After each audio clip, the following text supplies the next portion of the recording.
vehicles was designed for this particular purpose. There are a lot of different capsules which were used during the years for different space missions. For example, this is Soyuz, which was used by the Americans to reach the International Space Station and to bring back the man during the last period. Also, now there is some news because they started to use the Dragon SpaceX.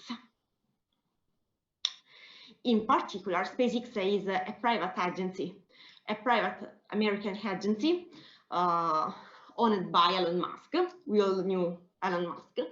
And the important thing is that this private company was able to design and build a new vehicle able to bring the astronauts to the International Space Station and then bring them back to Earth. In 2012, they started to test this new vehicle, and now it is used to reach the International Space Station. In particular, this image shows the capsule used for this purpose. And in here, we can see that about 2 years ago, there is the first mission for the International Space Station, in which the spacecraft by himself, so not with the man on board, reached the International Space Station and then come back to Earth. But now this vehicle is used nowadays, is used for reaching the ISS, and currently he has 25 launches and 23 visits to the ISS. So I let here the website in which you can bring all the information about this new space vehicle, which is very, very important because Americans were not so happy to use the Russian Soyuz for this purpose.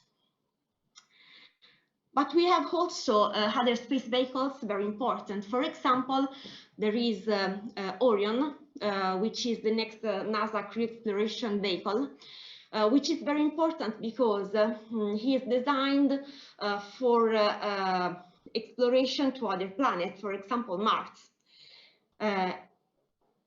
And they hope to bring people to Mars during the next year. So it is another very important design by NASA.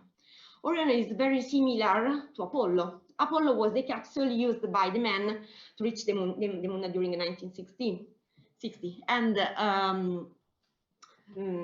they are similar, but Orion is bigger, but the design is very similar. The shape of the capsule is very similar because it is similar the idea of the re-entry. It is a blunt body, because with a blunt body we can have a not lifting re-entry, which is safer in a lot of cases, and it is the only choice that we can have for the re-entry from a certain kind of orbit. In here, for example, some tests on Orion spacecraft. In here also other capsule, which was designed by Chinese, okay, and only an attention to the shape of this capsule, which is always similar. So blunt bodies with this peculiar shield. Okay, look at here and at here. Okay, obviously I cannot avoid to speak about Perseverance, which is the last rover delivered on Mars by NASA. Okay, so during the last month. So it's very new news. Okay, this rover was very important because it was sent to Mars for studying Mars habitability, to look for signs of life on Mars and so on. And in particular, it was sent there in order to prepare also the future human mission on Mars. Okay, so it is very important. Even if we had also other rover, for example, Curiosity, which was delivered on Mars on 2012. Okay, so about 9 years ago. This rover was delivered on Mars thanks to a special spacecraft, okay, which is shown here in all its main parts. This spacecraft has a cruise stage with the purpose to have communication with Earth during the mission, a back shell and a heat shell with the purpose to protect the rover during the landing on Mars, the descent stage which helped the rover for a soft landing, okay, for the last part of landing, which has to be soft in order to preserve the integrity of the rover, and then the rover itself. Okay, today we will focus on this part, the heat shield, which is of great importance in order to guarantee the integrity of the rover and so the success of the mission.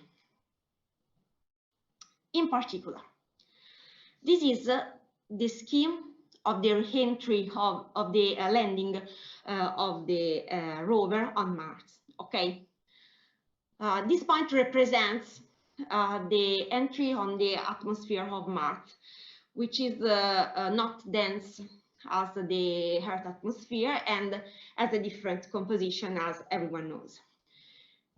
But during the re-entry, there is a friction between the spacecraft and the atmosphere.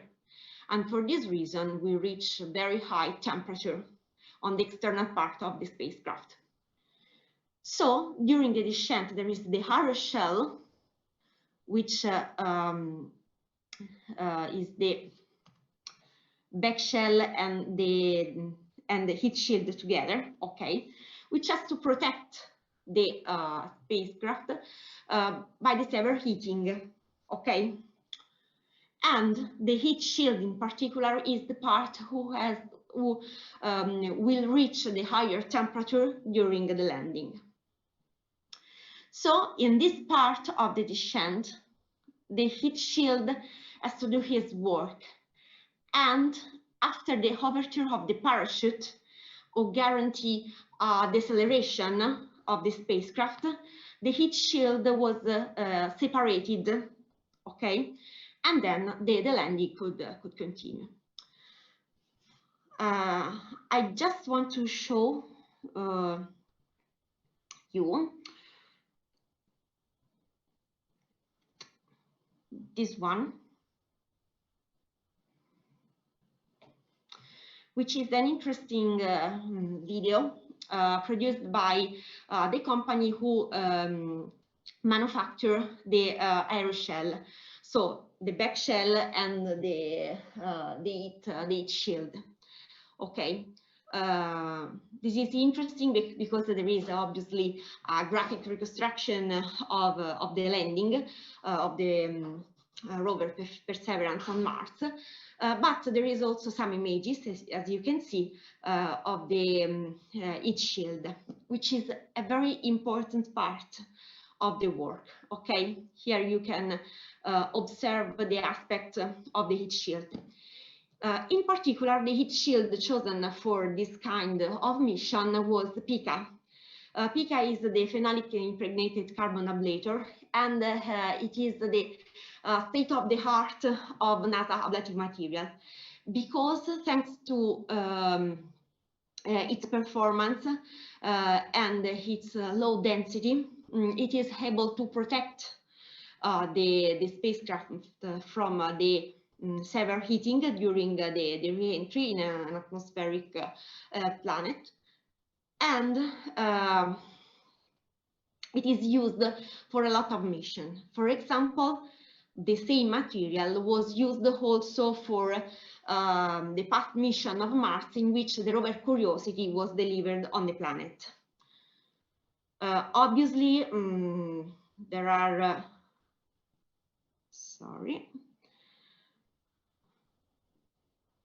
there are different versions of this kind of material, but it was employed for a lot of missions. And for example, it was used also for Dragon SpaceX. Okay, so it can be used for different kind of mission.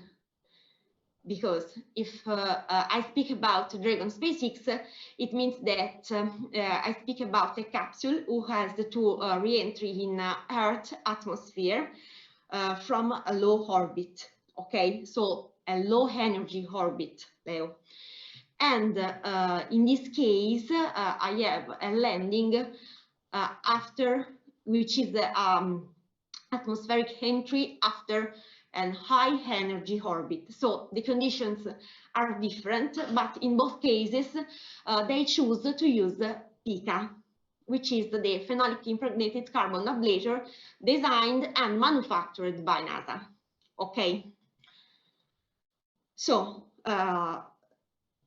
we have to understand why this material is so interesting. In these cases, obviously, I speak about reusable, not reusable shields. For example, if we had a look to the space shuttle, okay, the space shuttle is has a reusable thermal protection system. Ceramic tiles, for example, able to insulate the vehicle from the severe heating. Okay, but if I have to deal with a ballistic re-entry, the re-entry is more. It's a re-entry which happens at higher velocity. Okay, and so the heat fluxes are higher, and for this reason I need an ablative material. But why? Because ablative materials are not only insulating materials, they are semi-active thermal protection systems, okay?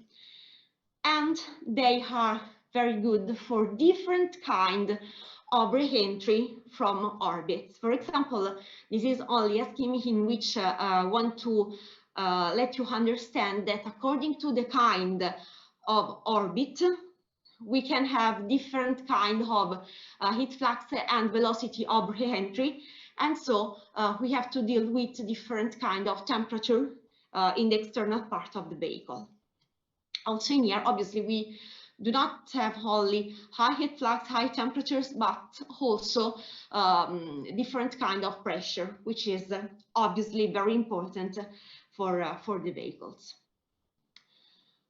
Okay, so when we have thermal protection systems of this kind, we have to deal with this kind of phenomenon. Okay, this is an example. Okay, this is Dragon. We have a high heat flux in the external part of the vehicle in this area. We have the ablative thermal shield and then the backup material, which we want to protect from severe heating. So, for example, we want the temperatures to stay at 200 degrees. While, for example, in the external part, we can have temperature as high as 2500 degrees or also 3000 degrees. Okay, so the heat flux And then there is some phenomenon which we have to consider. So, just for repeat, ablative materials are not only insulating materials, okay? But during their use, there is a decomposition phenomenon, and they are able to guarantee this very big difference of temperature between the external part of the spacecraft and the inner part of the sample of the spacecraft, also thanks to this decomposition process. Okay. When we speak about ablative materials, we have to consider also that there is a consumption of this material during its use, and in particular, we can have the removal of the external part of the thermal shield because of a mechanical removal, so an erosion, okay, of the material, but also a chemical removal of this material because of some reaction of decomposition, and also a thermal removal of the material because, for example, we can have also the sublimation of the external part of the thermal shield. Okay. Obviously, during the use, there is an heat exchange with the external environment by convection and by radiation. Okay, so obviously we have also to consider, for example, the emissivity of the thermal shield, because of the emissivity, I will have a certain degree of heat in entrance, but also a certain quantity of heat which will be re-radiated by the material. Then we will speak about carbon phenolic ablative materials. PICA, the state of the art of NASA protection systems, was a carbon phenolic ablative materials. What does it mean? That it is a composite material which consists of a reinforcing phase, which is carbon fiber, okay, and then a matrix, and this matrix was a phenolic resin, okay. When we speak about polymers, about thermosetting polymers, but also thermoplastic polymers in some case, we have to consider that because of the heat, I have a decomposition reaction. The decomposition reaction could be a pyrolysis, or a carbonization. The carbonization occurs when I have oxygen, okay? But in this case, we consider a reaction without the presence of oxygen. And because of the high temperature, I have an endothermic decomposition of pyrolysis. So if I have an endothermic decomposition, this means that I will absorb part of the heat in order to activate this reaction. Okay, so this is the first mechanism, very important for the carbon phenolic ablative materials, an endothermic decomposition reaction of pyrolysis. Then, the product of these decomposition reactions are of two different kinds. I have a solid carbonaceous residue, which is always very porous, and I have pyrolysis gas of different kind. This pyrolysis gas can flow through this carbonaceous residue because it is porous, and they heat themselves, and for this reason they absorb another part of heat. Then there is the last mechanism, which is maybe the more important. Because of a certain gradient of pressure between the inner part of the thermal shield and the external part, this gas flow in the outer part. They flow through the boundary layer, and they hinder the convective exchange with the environment. This is called blockage effect, and this is very, very important because it guarantees a a great insulation of the material, of the thermal shield. Okay, so these are the three main mechanisms very important for carbon phenolic ablative materials. And this is why they are able to guarantee in some centimeters a difference of temperature of about 2050 degrees. Okay. Okay.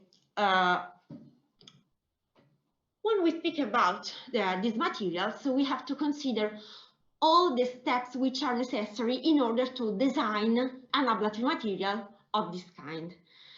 Because at the first glance, it could be considered simple. Okay, I have carbon fiber, a phenolic resin. I can put them together. Obviously, I have to consider the final density, so I have to find a strategy in order to guarantee the desired final density, and that's all. But I have to take into consideration a lot of different factors.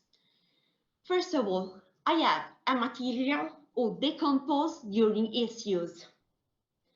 I have to consider this phenomena. So, in this case, I will show you how in our research team we manufacture and characterize ablative materials. Obviously, we are not NASA, but we are able to produce a quite good ablative material, able to deal with heat fluxes comparable with the ones experienced from a re-entry from the moon, for example, or from a low energy orbit. Okay, so the main step, I have to think about a manufacturing strategy. Okay, so how can I can bring together the carbon fibers and the phenolic resin and obtain a material which has the right density? These are always not common composite material. Okay, if I think about normal composite material, for example, epoxidic resin with fiberglass. Okay, this is the composite material always studied. I have this fiberglass which are of a certain dimension or aligned inside the material and so on. But in this case, I have a material with who has a great porosity. Okay, because the porosity guarantees the low density of the material and also a capability to be insulating. Okay, so this is very important. And if you remember, I told about the capacity of the gas of pyrolysis to flow through the material. So I need an open porosity of my material. Okay, so usually we use a felt, a preformed felt of carbon fiber, which is impregnated with phenolic resin.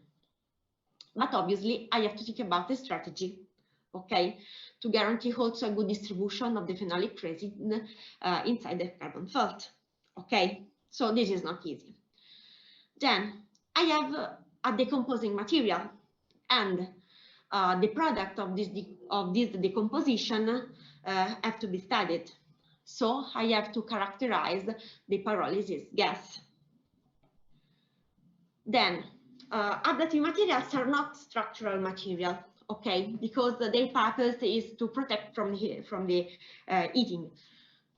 But if we consider what the heat shield has to bear during the landing, it is easy to understand that he has to bear an intense shear stress, okay, because of the friction with the atmosphere. And so for this reason, I have to test these materials also mechanically, okay? And I have to test the material not only in its virgin state, with the virgin state when no decomposition process occur, okay, but also in their carbonaceous state or pyrolyzed state when the decomposition has taken place, okay. So I have to think about a mechanical characterization of this material. Then, in order to understand the capability of these materials, I have to test them in a condition similar to the condition of the re-entry. And this can be achieved thanks to the plasma wind tunnel test, in which the enthalpy condition and the heat flux can be reproduced quite well. But these tests are very expensive, okay? And for this reason, before this kind of test, which is quite reliable, we can use another test, which is the oxyacetylene flame test, which is not able to reproduce the condition of the re-entry, okay, but it is able to give an idea of the performance of the material. For example, I can manufacture 10 different kinds of ablative materials. I can test these materials to the oxyacetylene flame torch, and then I can choose, for example, my 2 best materials in order to be tested to the plasma wind tunnel. Okay, so this is a procedure in which I can have all the steps, but with money saving. Okay. Then, for all materials, but for this kind of materials in particular, it is very important to consider also a finite element modeling. Okay. Also because this kind of tests are not complete. Because with a plasma wind tunnel test, I can reproduce the enthalpic condition, the pressure of the re-entry, and I can also have a good reproduction of the heat flux, okay? But we are not able to perform a test for these materials with the same condition of heat and of kinetic simulation. What does it mean? I have to perform a test also in a wind tunnel, okay, to understand the impact of the mechanical erosion of the flux on the material. I cannot reproduce at the same time the velocity of the flux and the enthalpic condition of the flux. Okay, so for example, when there is the design of an important ablative material, for example, one of these was Asterm, which is the most famous European ablative material, carbon phenolic ablative material. They performed a lot of tests in the plasma wind tunnel of BKI, and then they performed also the test on a graphitic sample of this material in wind tunnels in order to understand the impact of the velocity of the flux on the material. Okay, so for this reason and for other reasons which are more common, we need finite element modeling for these materials, because in that case we can reproduce all the conditions that we want. Okay, it is not easy, but we can. Then let's see some kind of carbon phenolic ablator which were used during the past mission.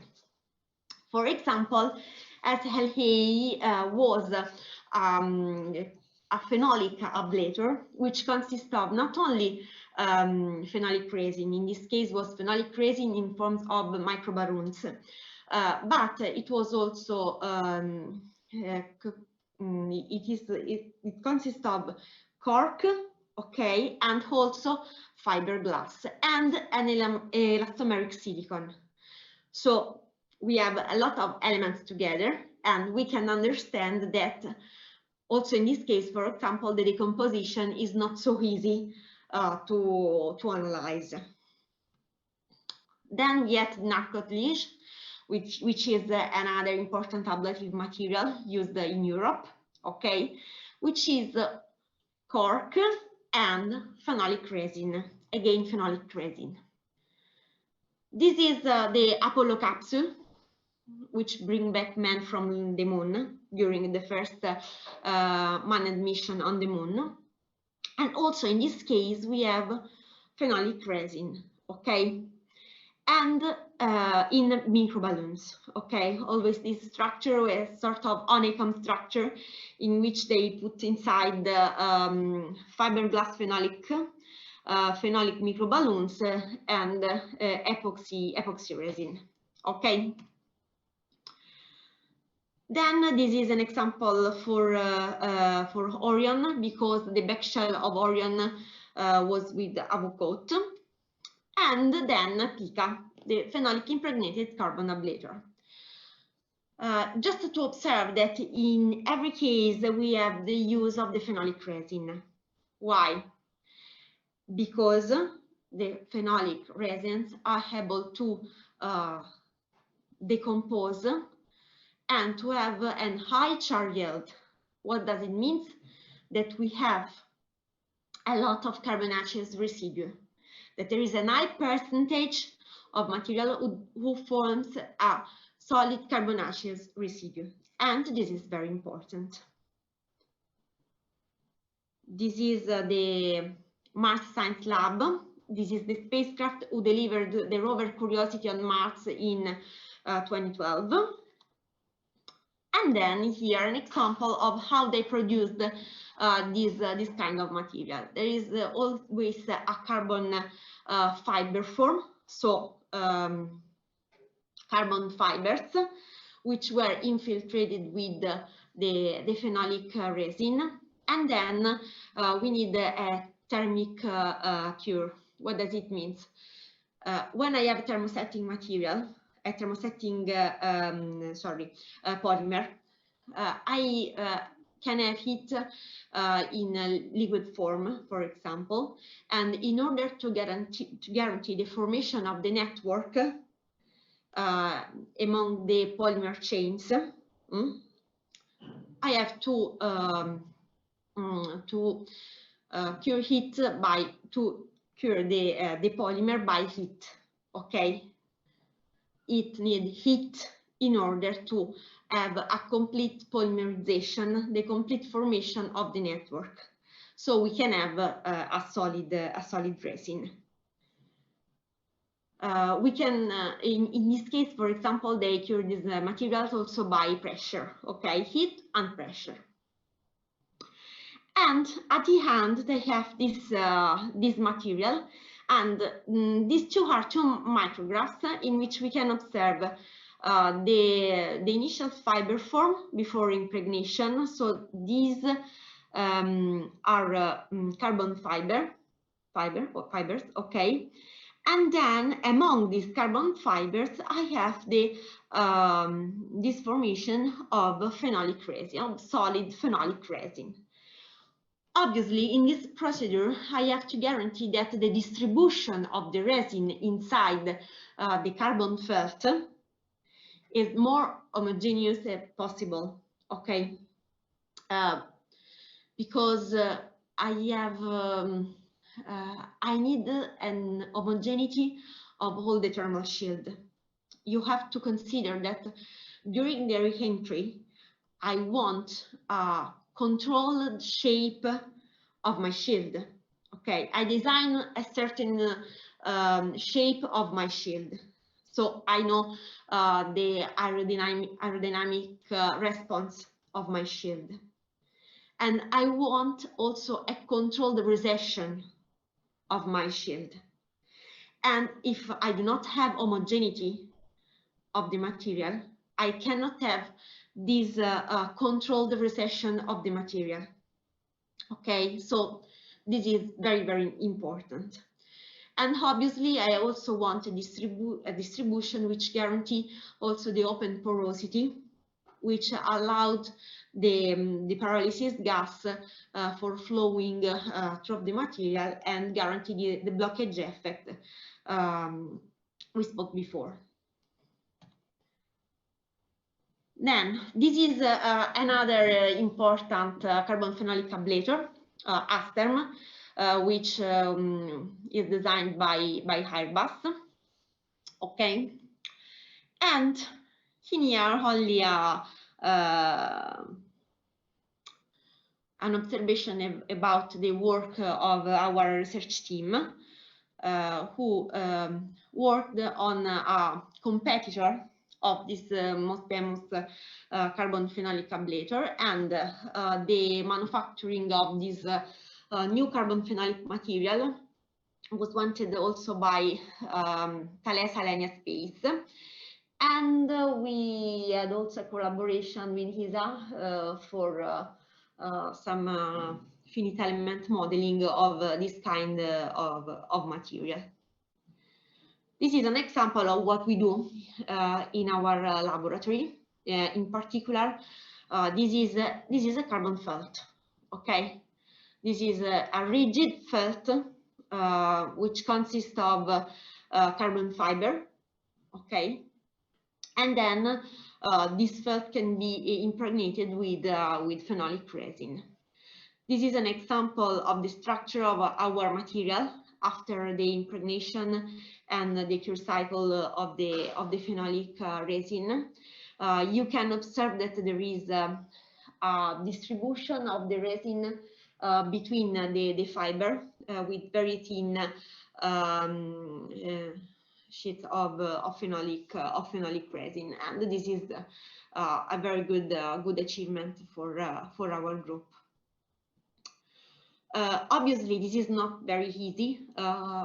We needed to optimize our manufacturing strategy, not only to obtain a good distribution of the resin inside the carbon felt, but we need also to control the density. The control of the density is very important.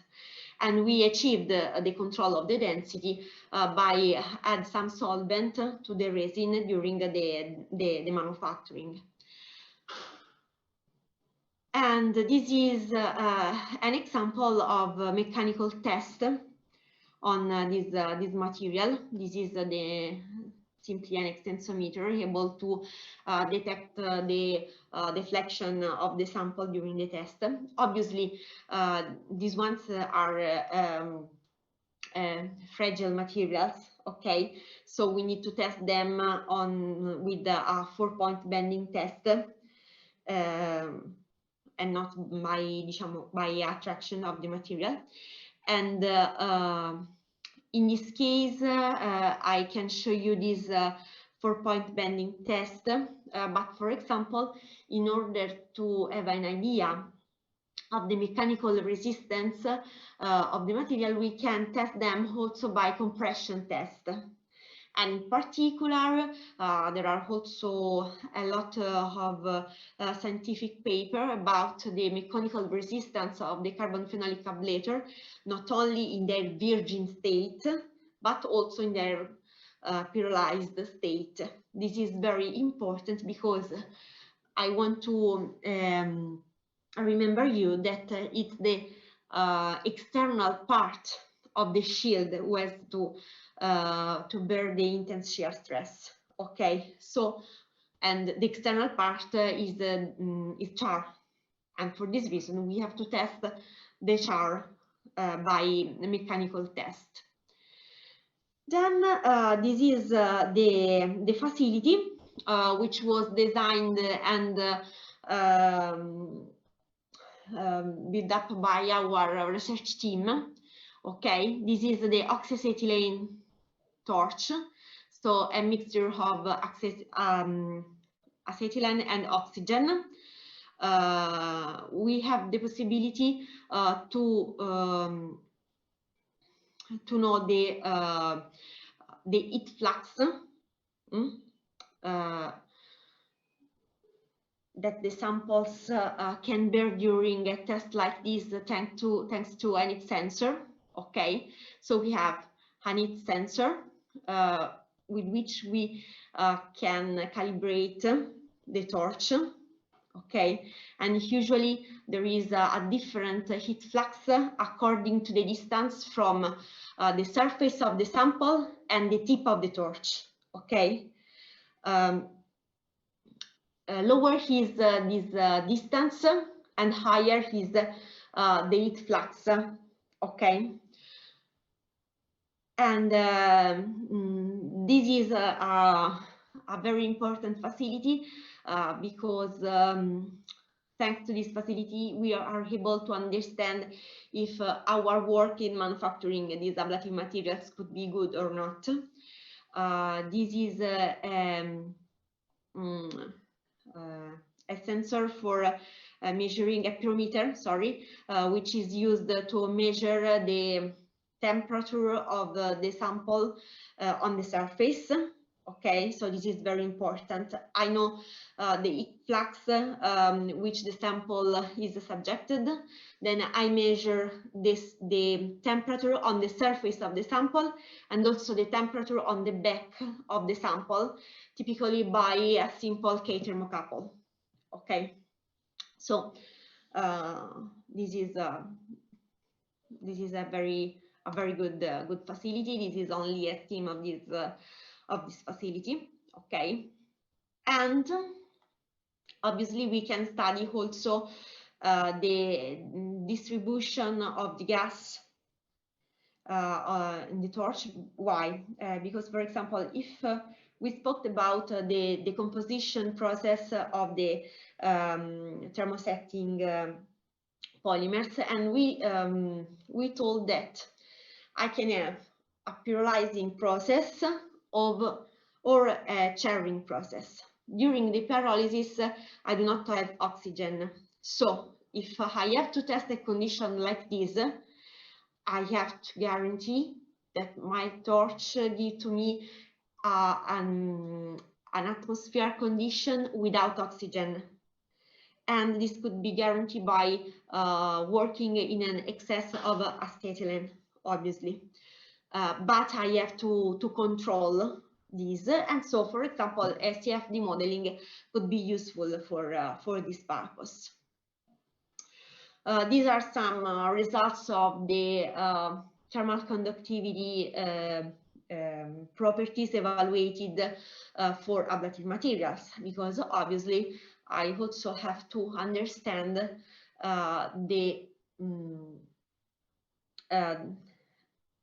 how much heat can pass through my material. Okay, this is obviously a very important evaluation. And then I have a lot of different properties which has to be evaluated for this kind of materials. In particular, the composition kinetics parameters. I have a decomposition process, and for this reason, I have to know all the parameters with which I can modelize this decomposition process. During the next lesson on Monday, we will see in particular how we can deal with the kinetics parameters of these materials, which were very, very important. Not only to understand, to compare the decomposition, for example, of different polymer metrics with which I can manufacture these materials, but also because if I want to build a finite element model of this material, I have to give to my software as an input the decomposition kinetic parameters. So I have to evaluate these important parameters. Then char and virgin specific heat. Okay, this is obvious because I have to understand how the heat propagates inside my material. Char and virgin porosity and permeability. This is very important because I have to understand how the gas can flow through my material. And this is very important, and this is connected with the phenomenon of the blockage effect. Okay. Then char and virgin thermal diffusivity, conductivity, and emissivity. Also, the emissivity is very important because I have convective exchange with the external environment, but I have also radiation and re-radiation of the heat. And so in this case, the emissivity could be very important. Then enthalpy, composition, and viscosity of the pyrolysis gases. The nature and the properties of the pyrolysis gases could be very, very important and can change the performance of my material. So I have to understand very well what gases are the product of my decomposition process. But not only the gas were the product, because I have to consider also that for different conditions of pressure and temperature, the gas formed during the pyrolysis could be different, and I could have some conditions in which they could recombine, okay, and form other kind of gas. So also this evaluation is not very, very simple. Okay, without these parameters, the thermal response of a ablator cannot be modeled. Okay. Then I have 3 minutes. Okay. During the next lessons, I will bring this equation once again. This is only to say, this is a modelization of a decomposition process. Okay, I have A, which is the resin. Okay, so it is my reagent. Then I have a reaction in which I have pyrolysis gas and char. This is the simple scheme of a pyrolysis reaction. Obviously, for the activation, I need heat. Okay. And for example, for phenolic resin, I need to reach temperature as high as 300 degrees in order to activate the reaction. Okay. This is the definition of the conversion extent. What does it mean?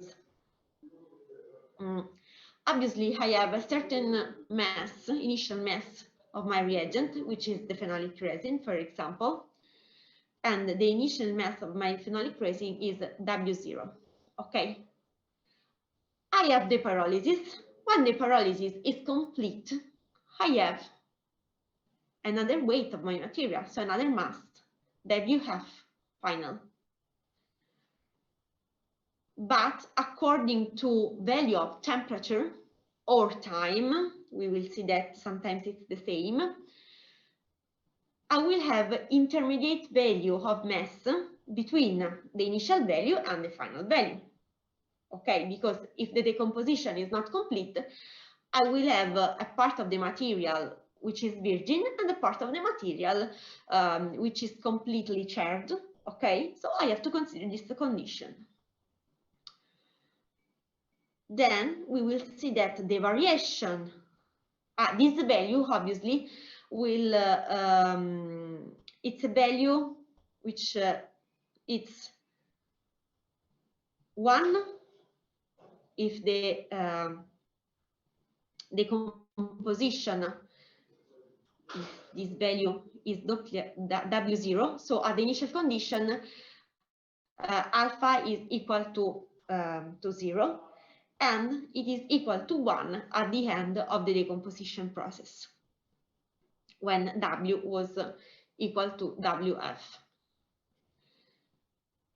So I can say that the variation of the conversion extent depends on two different kinds of function. In this case, I have a contribution of alpha, and in this case, this key is a function of the temperature. And I think that we can stop here.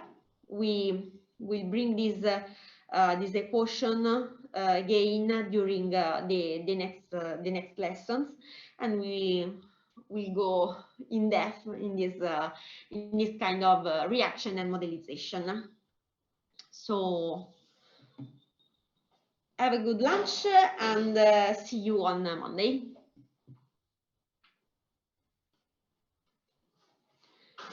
If there are questions. Bye bye, Professor. Arrivederci. Bye. Arrivederci.